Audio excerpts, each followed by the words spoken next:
Ce véhicule a un équipage de 5 personnes.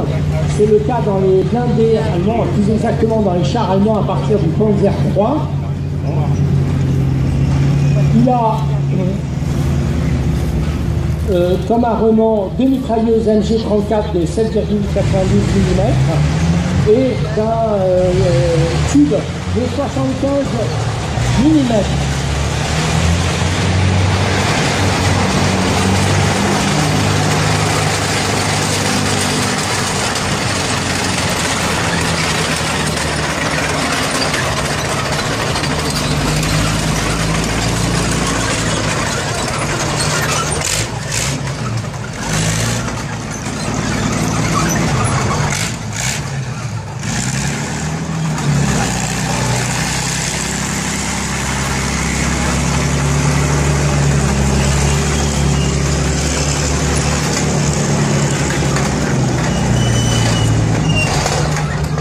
Alors ce Panther est une version A, donc c'est la deuxième version de la production.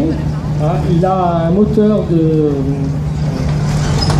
650 chevaux et il a à peu près une autonomie de 200 km sur le terrain et 100 km en tout terrain. Voilà. Donc comme je l'ai dit, ce véhicule est sans conteste un des seigneurs de la Seconde Guerre mondiale. C'est la réponse des Allemands aux chars T-34 soviétiques qui permet en fin de compte de pouvoir avoir une supériorité vis-à-vis de ce matériel.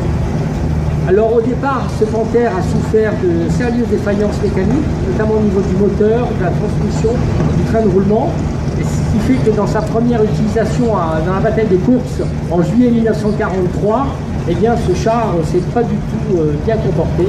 Et très rapidement, l'industrie allemande de l'armement va pallier à tous ces problèmes et faire en sorte que ce char soit parmi un des plus performants de la Seconde Guerre mondiale. Donc son poids, je vais peut-être oublier tout à l'heure de le dire, il est d'environ 43 à 45 tonnes suivant les versions. Et véritablement, c'est un des meilleurs chars de la Seconde Guerre mondiale.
Alors maintenant, nous allons voir le topo,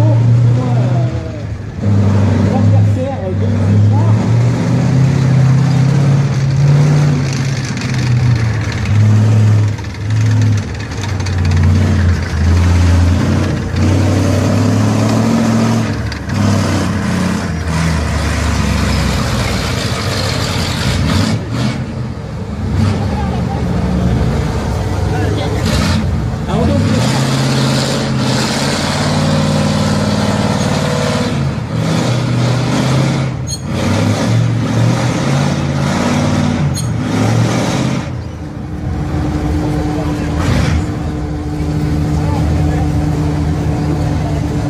Le Sherman est un char américain qui a été produit parmi un des deux chars les plus construits pendant la Seconde Guerre mondiale avec le T-34, avec environ 50 000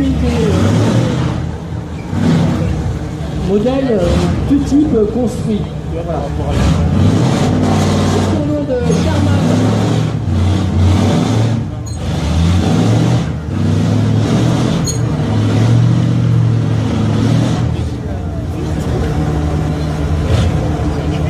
Alors le surnom de Sherman a été donné par les Britanniques, qui reçoivent les premiers exemplaires dans le cadre de la loi après-bail. Et les Britanniques continuent la tradition de donner aux chars d'origine américaine le nom d'un général de la guerre de sécession, le premier étant le M3, Lee ou Grant.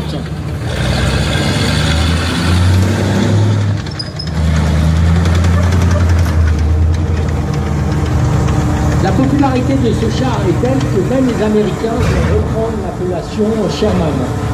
C'est véritablement le char emblématique du front occidental.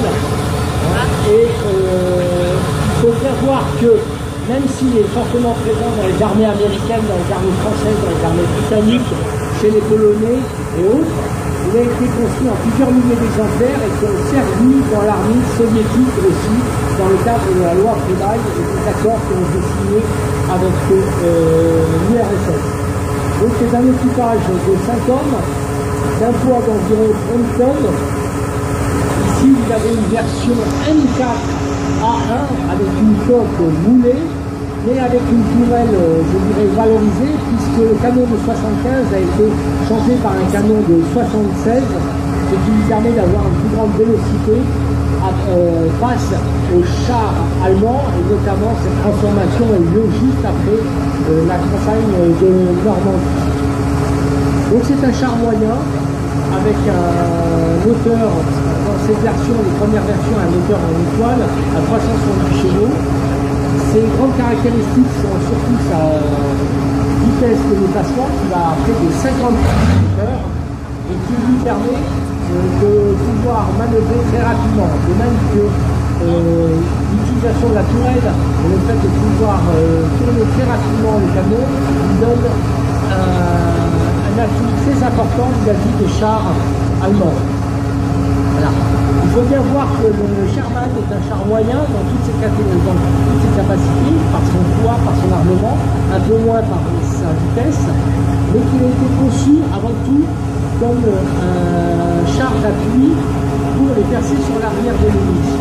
Et au fur et à mesure donc, de leur engagement, il va être amélioré, d'où le nombre de versions considérables qui a eu lieu pendant la Seconde Guerre mondiale.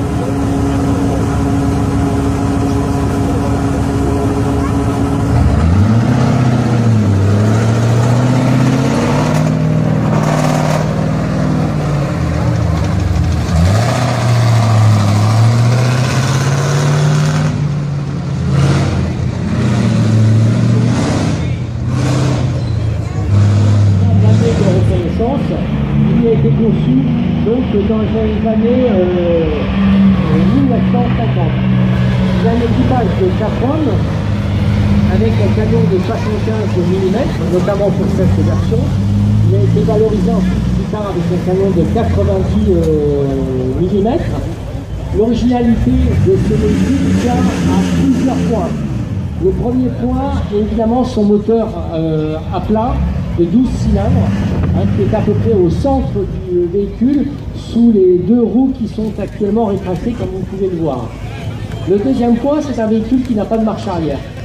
Il y a 2 postes de pilotage avec un inverseur qui permet en fin de compte de pouvoir reculer très rapidement. En effet, c'est un véhicule de reconnaissance et donc le but de ce véhicule de reconnaissance, c'est d'aller vite, loin et ne pas forcément combattre.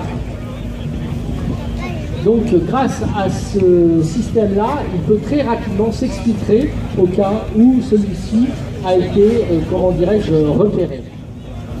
Donc ce char, en fin de compte, est l'héritier d'un véhicule Panhard 201 à 8 roues qui a été conçu dès 1939 par l'ennemi de la garde. Même si ce matériel a été commandé, il n'a jamais pu être construit en raison de la défaite. Et donc ce plan, ce projet a été reproduit un peu plus tard.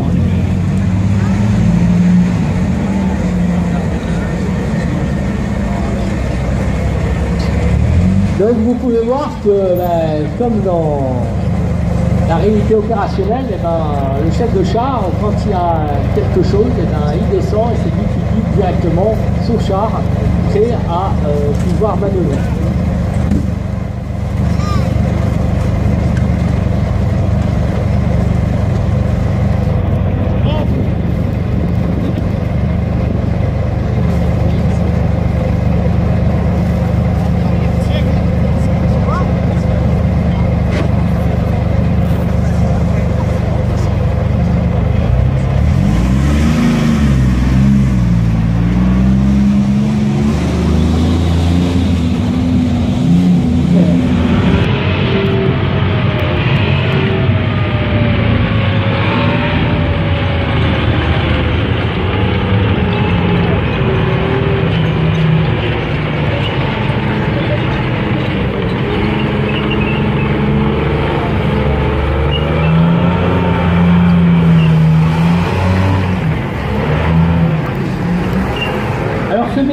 été adopté par l'US Army en 1960.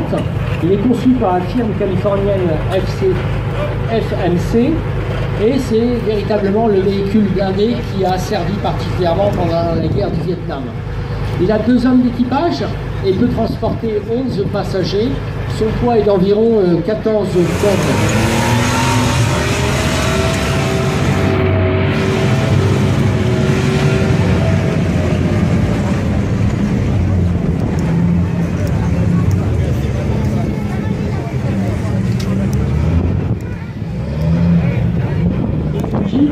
Alors évidemment, ce n'est pas la Jeep Police du débarquement, mais c'est une M151, qui est un véhicule militaire américain 4x4, développé par Ford Motor Company, et qui a un poids d'un peu plus d'1 tonne. C'est un véhicule qui a été produit à plus de 100 000 exemplaires aussi, entre 1959 et 1982 par plusieurs firmes américaines. C'est véritablement la Jeep, entre guillemets, du Vietnam. Elle offre 4 places, notamment le conducteur, avec du matériel et un rayon d'autonomie d'environ 480 km. Soviétique. Comme vous pouvez l'entendre, tout de suite, la motorisation est un petit peu plus sonore.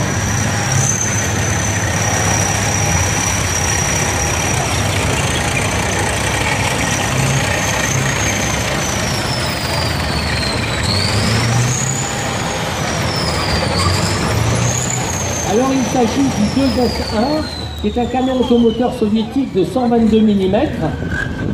C'est un véhicule amphibie, il peut également opérer par tempête de neige et dans les marais. Il est protégé contre les effets MBC et dispose d'une visée optique infrarouge. C'est véritablement un véhicule qui est né donc, dans les années, au début des années 70, qui a 4 hommes d'équipage, avec un tube, comme je vous l'ai dit, de 122 mm, un blindage avant de 20 mm, avec un moteur de 300 chevaux qui lui permet d'atteindre une vitesse de 60 km/h, ce qui fait véritablement une pièce d'artillerie tout à fait adaptée pour la manœuvre. Ce qui est fou, quoi.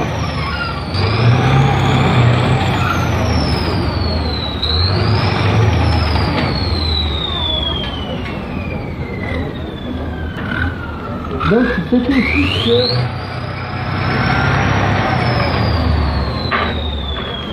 ce véhicule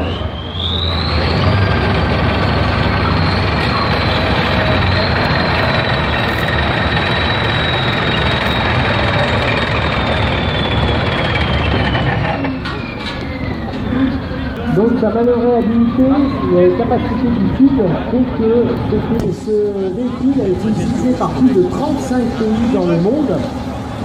Autant bien sûr tous ceux qui sont affiliés, qui étaient affiliés au Pacte de Varsovie, il y a un certain nombre de pays étrangers qui ont vu dans ce véhicule véritablement une excellente pièce d'artillerie.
la marque 3.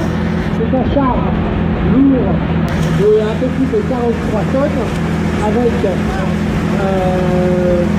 4 hommes d'équipage.